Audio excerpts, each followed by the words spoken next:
आता माझ्याबरोबर आहे अप्पू. यांचं नाव अप्पू आहे आणि हे रिक्षा चालक आहेत. त्यांनी नवीन परमिट काढून नवीन रिक्षा घेऊन आलेला आहे. तर आपण त्यांची रिक्षा तुम्हाला दाखवण्याचा प्रयत्न करू. ही बघा, ही त्यांची नवीन रिक्षा आहे जे तुम्ही बघू शकता. आणि आता आपण त्यांना विचारणार आहे की त्यांच्या गाडीला हप्ता किती आहे. आपल्या गाडी को हप्ता कितना आहे? माझ्या गाडीला हप्ता 8,000चा हप्ता. माझ्या गाडीला 8,000चा हप्ता आहे. आणि लोन किती आहे आता तुझ्या गाडीवर? माझ्या गाडीवर लोन आहे 4,80,000चा. 4,80,000. किती वर्षापर्यंत तुला हे लोन भरावे लागेल? मला 5 वर्ष हे लोन भरावं लागेल. 5 वर्ष. आणि दिवसाला तुझा धंदा करून किती धंदा करावा लागेल? जर तू समजा 8,000 रुपयाचा हप्ता भरायचा आपल्याला, तर तुला दर दिवसाला धंदा किती करावा लागेल? दर दिवसा धंदा मला 1,500 रुपये करावाच लागेल दादा मला. तर 1,500 रुपये. तुला सकाळी किती वाजता यावं लागणार आहे? सकाळी मला 6 वाजता यावं लागेल दादा. सकाळी 6 वाजता. तर आपण आता त्याची गाडी बी बघून घेणार आहोत आणि ते तुम्हाला सांगतील की त्या गाडीबरोबर, नवीन गाडी आहे आणि नवीन गाडीबरोबर काय काय त्याला मिळालं. तर चला आपण थेट गाडीकडे आता जाऊया आणि तुम्हाला दाखवण्याचा प्रयत्न करतो की गाडीला आता त्यांनी तर सांगितलं की तू एवढं लोन आहे, 8,000 रुपये आहे.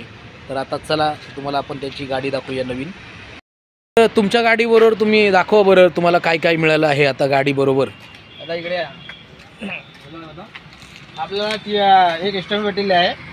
हां, स्टेपनी भेटलेली आहे. एमेरॉनची बॅटरी आपल्याकडे आहे. ही कोणत्या कंपनीची बॅटरी आहे? एमेरॉनची बॅटरी आपल्याला भेटलेली आहे. हां, अजून काय काय मिळाले? 3 टायर आहेत आपल्याकडे आणि 3 टायर मिळाले. हे कोणते आहेत? MRFचे आहेत का? नाही आहेत, MRF टायर नाही आहेत आपल्याकडे. हां हां. मग आपल्याला लटकन भेटलेले आहे. आपल्याला मागचा गाड भेटलेला आहे. गाड गाडीबरोबरच येतं का गाड? हा, गाडीवरच येतं. मग आपल्याला हे 4 शिंगे भेटले, मागचे 2 आणि पुढचे 2. आणि आपल्याला संगतो हुड भेटलेला आहे. तर मी अजून तुम्हाला विचारतो की हे हुड बनवायला किती खर्च गेला आहे? की हे गाडीचं तुम्ही बघताय, आतमध्ये तुम्ही परत हुड अस्तर टाकायला लागतं. तर हे फक्त बनवण्याचा खर्च किती घेतला तुमच्याकडून? आपल्याला खाली हुड बनवायचा खर्च नेमकी तर पण 3,500 पकडून ठेवा तुम्ही. नाही, हुड बनवायचं आणि हुड अस्तरचं फक्त. कंपनीचा अगर तुम्हाला हुड टाकायचा आहे, खाली फिटिंग करायचं आहे, तर 3,500चा आहे.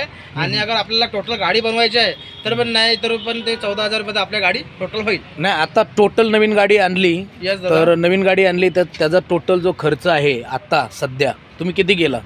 आता सध्या मी फिटिंग वगैरे पकडून मी 3,500 रुपये खर्च केला होता.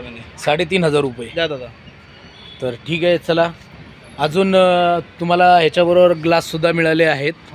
आणि तुम्हाला डीडी वगैरे तुम्हाला काय लागला याच्यावरती? डीडीवर मला डीडीचे मी 15,000 भरले होता. डीडीचे 15,000 रुपये कुणाला भरावे लागतात? आरटीओला भरायला होतं.